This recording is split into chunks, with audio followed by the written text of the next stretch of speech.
Hello and welcome to Center Stage. I'm Deanne Conrad, Community Relations Supervisor for the Sioux Falls School District. Center Stage is a new program that we're featuring here on K-Learn TV, your Sioux Falls Classroom Connection. Our hope is that by introducing you to some of the educational professionals in the Sioux Falls Public Schools, that you'll learn a little bit more about their passion for education and also what motivates these leaders to continue doing what they love. And our very first guest is Ann Smith. She is Director of Curriculum and Instruction. That's a new title for you. Go ahead and tell us a little bit about Ann Smith. Yeah, hi, Deanne.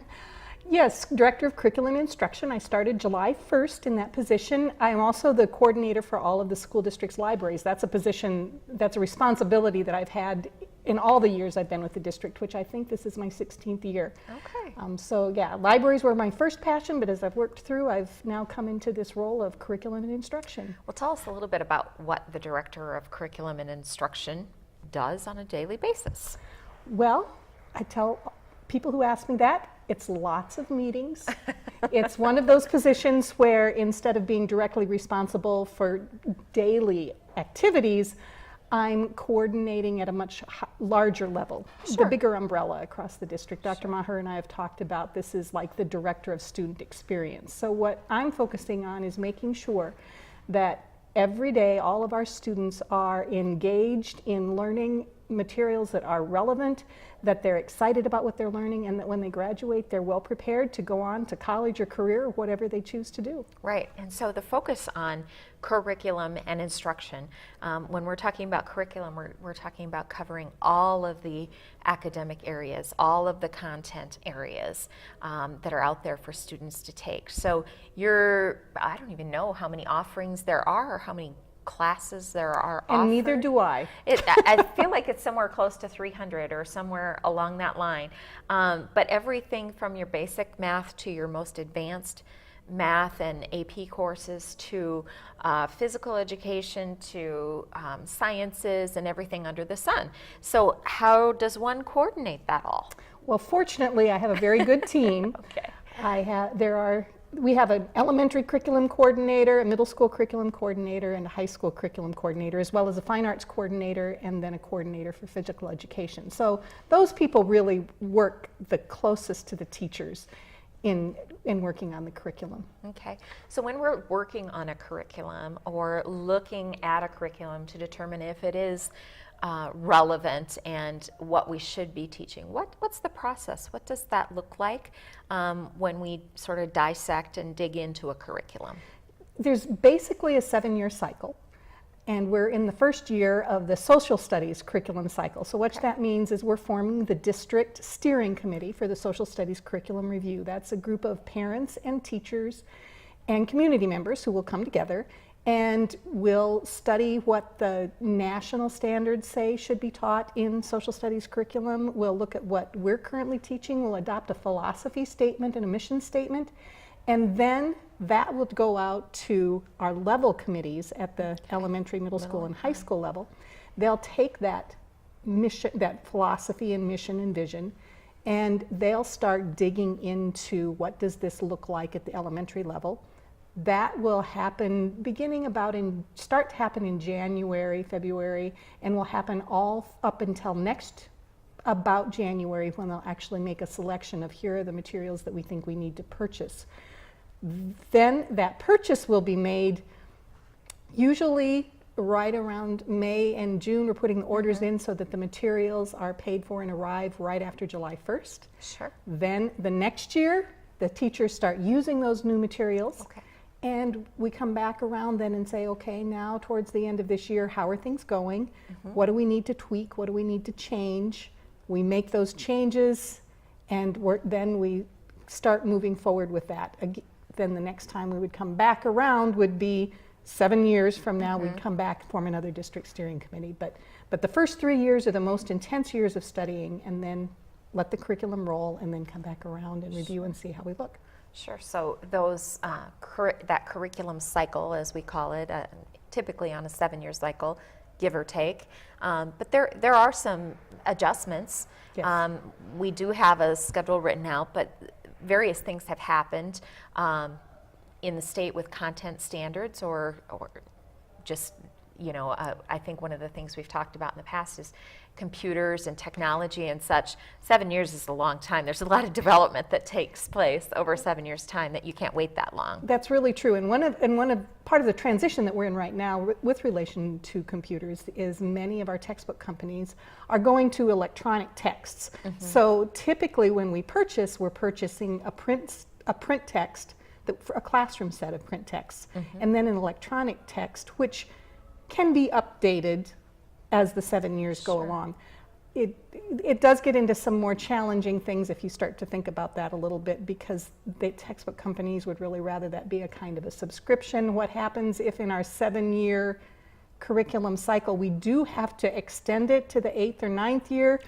Sure, we have the print textbooks, but then what about those electronic textbooks? Typically the companies make us pay a little bit to continue them because we paid for 7-year access, not 8, 9. Anyway, it's an interesting thing that I don't think many people realize, just how the electronic format impacts the financial side of purchasing a curriculum. Absolutely, and some curriculums just by nature are a lot more costly than the next. So there's a whole lot of budget adjustments from one year to the next, where we may have a very huge curriculum adoption and purchase in terms of dollars, and then maybe the next year isn't such a huge amount.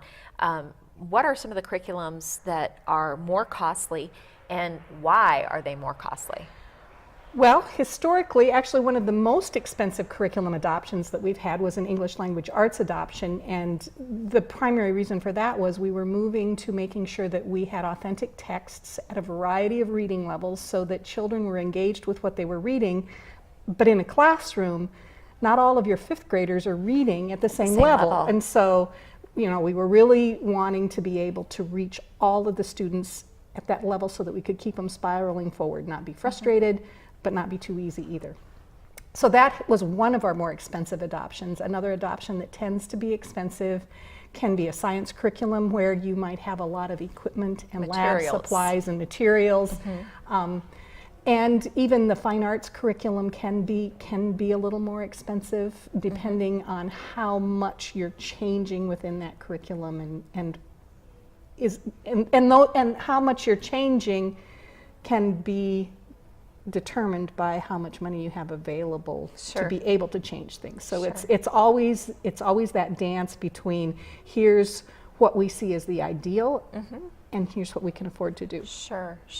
So those are conversations, high-level conversations that parents have input on and teachers have input on, and then of course it does come down to the financial situation, whether or not we can afford that. But if I'm a parent and I'm participating in one of these committees or something, what does that look like? What do I get to do as a parent, or how do I become engaged in that process?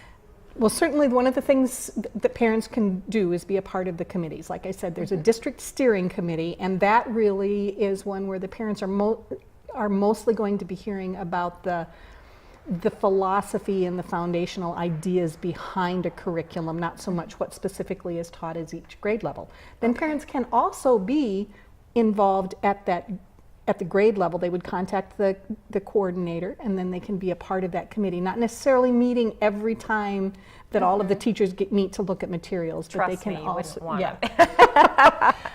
but being involved so that we could work out a time that there might be that level committee coming back and just saying, here's what we've been looking at and here's what we're thinking. And of course, parents should always feel welcome to call us at IPC, find out what's going on with the curriculum, talk to the principals, talk to the teachers, and express their interest, and we'll be glad to let you know whenever there are opportunities. And I know in past curriculum adoptions, the materials have been available for parents to come and review. Even if they're not serving on a committee, they're still able to come and review that and see what's being talked about, and where that decision making might be going in the future. That's true, and sometimes it's a little disappointing because we do try to have all of the materials laid out so that people, and we might have 1 or 2 people come and look at it. Sure. But we do want parents to know right up front, here's what we're going to be teaching our children, because we live in a pluralistic society. We live in a society where people have different ideas about what absolutely must be taught, and part of what we do is try to acknowledge that there are different viewpoints. Absolutely. And help children learn how to navigate that as well. Absolutely. Yeah, that's part of the process is, making sure they see the big picture. Yes. And helping them develop the critical thinking skills to determine what their own personal choices might be for the future, or how they might view something. Yes. And of course, parents are very much involved in shaping their children, so we do want that Absolutely. option available to them. Well, also, as you mentioned, you're the library coordinator. What does that mean? We have libraries, wonderful libraries, in every one of our school buildings. Tell us a little bit about the library world. We have a very supportive community. I'm very proud of our library system. Several years ago, our school board made the investment to ensure that all of our elementary libraries have a full-time librarian. That's something that is pretty unique in the state of South Dakota, and I do believe that our children are benefiting greatly from that decision. Our libraries offer a place where our students can come and explore their interests. It's one of the places where you truly can just say, I want to know everything I can know about this. And it's not just the books on the shelves. Our librarians are professionals in navigating the online world. We call librarians. We actually changed the title to librarian because so much information is available electronically now. Unfortunately, not all of it is good information or accurate information. A lot of it's misinformation. And so our librarians, our librarians, do a lot of work with students to help them learn how to distinguish. It's that critical thinking, which when you get right down to it, that's the goal of education. We need to teach our students to be thinkers. Absolutely.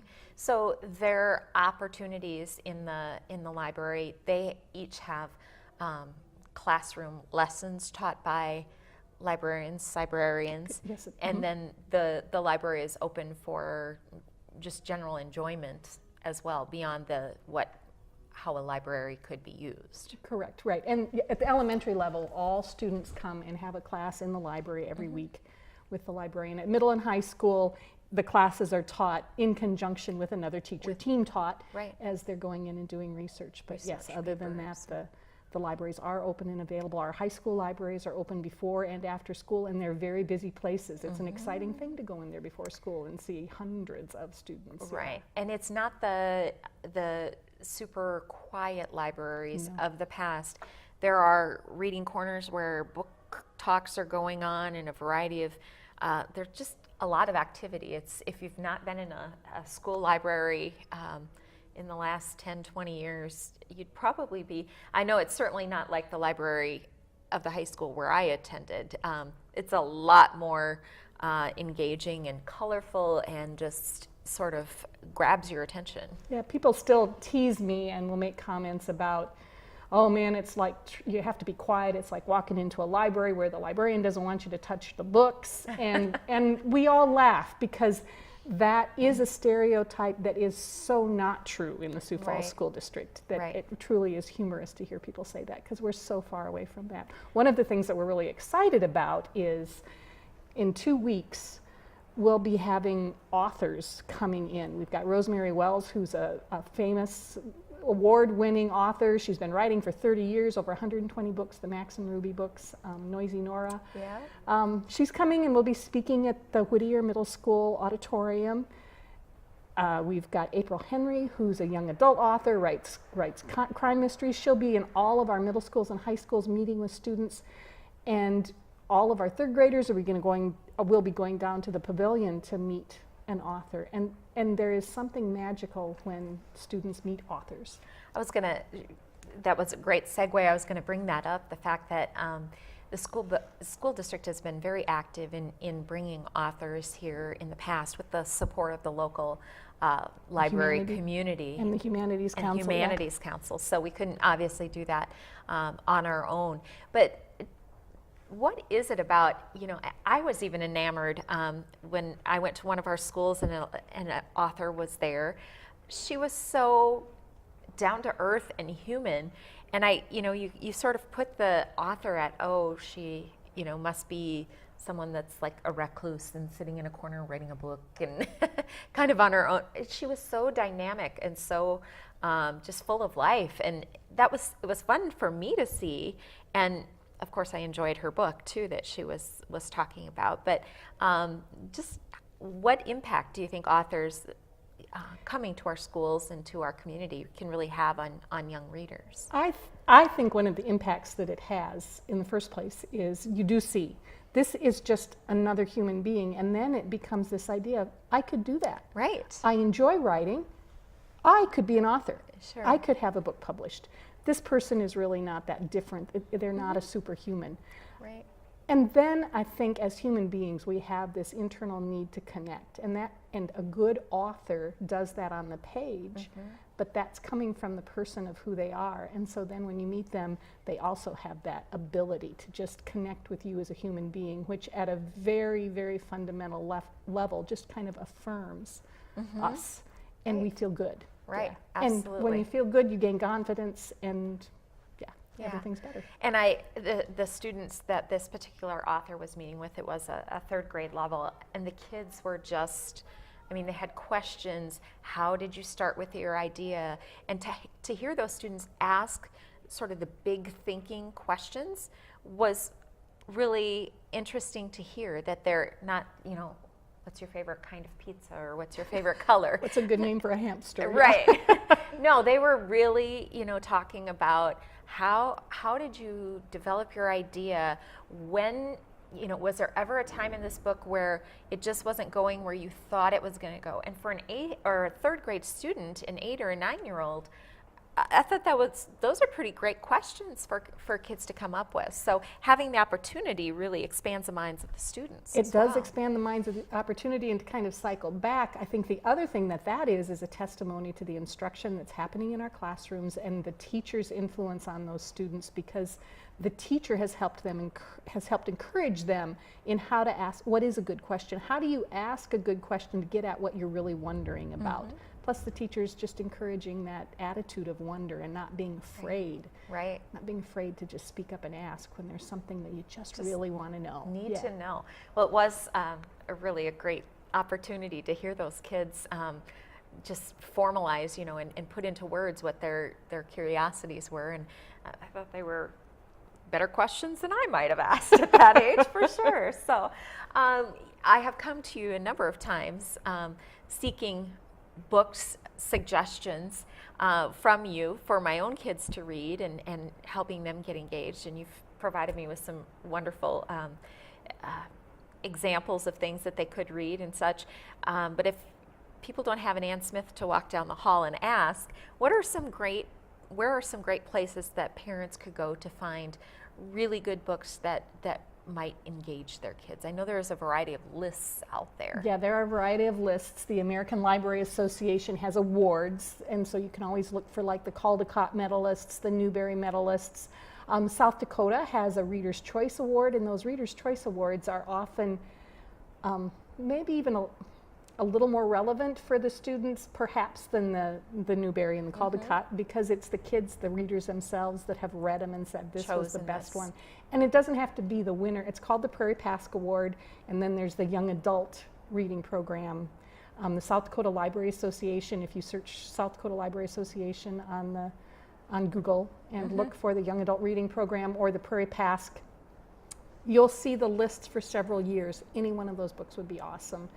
Whether it was one of the winners or not. And there's also the Prairie Bud for those very beginning readers, K2. So that's a good option for parents if they're trying to, and a lot of what we do is, I'll read the books right along with the kids and be able to ask the questions, and I think, just have a conversation about the book, that instead of how's your day today, oh, it was fine, who did you play with at recess, what did you have for lunch, having a conversation starter like a book where you can say, hey, did you get to chapter 6 yet? Absolutely. Did you see what happened there? That's really a great opportunity for parents to connect with their kids. Yep, on a very, very meaningful level. Right. And as you know, many times when you ask me for recommendations, the first thing I say is, I'll go back and ask the librarian. So one thing I would say to parents is get to know your school librarian, get to know the public librarians, that's a group of people who are as passionate about getting your kids to read as you are. So. Absolutely. And generally, when I've gotten those ideas from you and we've read the book, it's like, how did I not read this book when I was a kid? Or, and some of them are books that have been around for ages, and some are, brand new books. Yeah. But some of those books, like the series, the Laura Ingalls Wilder series, those are timeless. Those are things that always will be a good read if you're looking for something. Absolutely. Yeah. Yes. Good times. When you have gone and found books that you love, what kind of passion, if we're going to get to know you a little bit more, what kind of area of books do you like? What kind of genre of books does Ann Smith pick up? Well, and as I've gone on my journey of life, I've moved through several genres. For a long time, my favorite was fantasy. I was a big fantasy reader.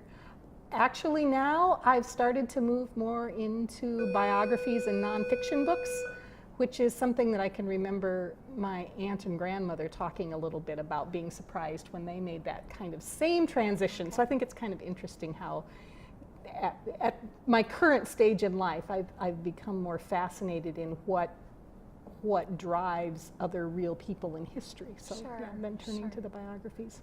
It's just like we're doing today, finding Yes. out about Ann Smith. This is a biographical program, perhaps. So, have you ever gone somewhere that has traveled somewhere that has truly inspired you, or has helped you connect or get back to the core of who Ann Smith really is? That's an interesting question. I guess, in a way, one of my interests besides fantasy is history and historical fiction. And 4 years ago, I traveled to Springfield, Illinois, and saw the Abraham Lincoln Museum and just walked the streets of Springfield. And that experience of beginning to understand a side of the politics at the time, understanding that Abraham Lincoln, at the time he became president, Springfield, Illinois, had muddy streets, and he used to share a single bed. I mean, it was just, you have this idea that our presidents are like a king. Sure. And then finding out that he really was that kind of just like, Man on the street. Man on the street, exactly. Yeah, I think whether that got into who Ann Smith is as a human, but it was just a very impactful thing. I always enjoy getting into a situation where I'm forced to rethink my previous beliefs or biases, and that really did it for me. That really did it for me. So that experience then, did that obviously left an impact on you. Was there anything surprising, that jumped out at you? I know you said about the streets and being muddy, and it's just like, wow. That, and then at the Abraham Lincoln Museum, which is the most phenomenal multimedia experience you'll ever go to, which one of the things that I really enjoy is how computers can help us understand and see things in a way, because they can bring, through the magic of television and holographics and graphics, and bring things to life. But they had this exhibit that you went through, and what you heard were snippets of what people were saying at the time that Abraham Lincoln was running for president, and the Civil War. Then the Civil War broke out, and then there was the debate about whether or not he should sign the Emancipation Proclamation. And I never thought about that being a debate that just people around the country were like, in on. Yeah. And I had no idea of just how, I just assumed that, well, of course people in the North were supporting Abraham Lincoln, and when he signed it, they were like, yeah, that was the thing to do. And it was not that at all. I mean, he really had to dig in, and that's part of it, when you're just seeing that Abraham Lincoln was a human being, and he couldn't just say, I'm going to do whatever is popular. He really had to dig into his own soul to figure out what to do. Awesome. Well, those are things I think we can all learn about, maybe inspire somebody else to make that trip as well, or take their read a biography about Abraham Lincoln to their child. Absolutely, that'd be wonderful. That'd be a great start. So I think that those experiences and those personal level connections that people make, sometimes we find that we would enjoy that too, and we just have never thought about it. That's one of the things I love about having a conversation with Ann, is it's always a very in-depth conversation. She makes me think about things that I had never thought about before. So I'm always, if I have a big picture question or just unsure about where this is all going, Ann's usually the one that I take the question to, because you help me think on a different level than I previously was thinking. And I think that that's a great attribute of a leader of the Sioux Falls School District, to know that that's what you're encouraging, is those. And that's why I love education, and that's my passion. It's not necessarily a passion for education as much as it is a passion for learning, and whatever we can do to spark that flame. And I believe that's what distinguishes us as human beings, is that desire to learn and that curiosity about the world around us, and then trying to figure out what to do with that. And that's what we need to feed in each and every child. Right. And bringing it back full circle, as Director of Curriculum and Instruction, you have a hand in creating those opportunities, those experiences for students to dig deeper and to find, and challenge their ideals or their past perceptions and things like that through the curriculum. So yes. it's a big umbrella with a lot stuffed underneath it in terms of that title and what you do. But you're great at what you do, and we're so glad to have you as a leader in the Sioux Falls School District, and also as our inaugural guest here on Center Stage. Any last minute things people would be surprised to know about Ann Smith? I think they might be surprised to know that I spent my first 5 years of education in a one-room country school. Oh. And that I only had 2 weeks of kindergarten. Really? And the teacher really didn't want to do those because it was the one-room country school, and that meant she had to add one more grade for those 2 weeks. But so did you go home after 2 weeks, or did you become a first grader? no, I went home. She did 2 weeks in the spring and Oh, a half I a see. day, and she might even have decided that second week was going to end on Thursday. I don't know. Well, kindergarten is much different than it was Yes, back then. it is. Our kindergartners surprise us on a daily basis about how much they take in from the world, and the fact that they're reading, and just all never kinds of great underestimate what a things. kindergartner can do. Nope. If you want to know about life, just ask a kindergartner. That's right. Well, that comes to the conclusion of the end of our first program on Center Stage. I'm so glad you could join us. Thank you for being here today, and thank you for watching Center Stage.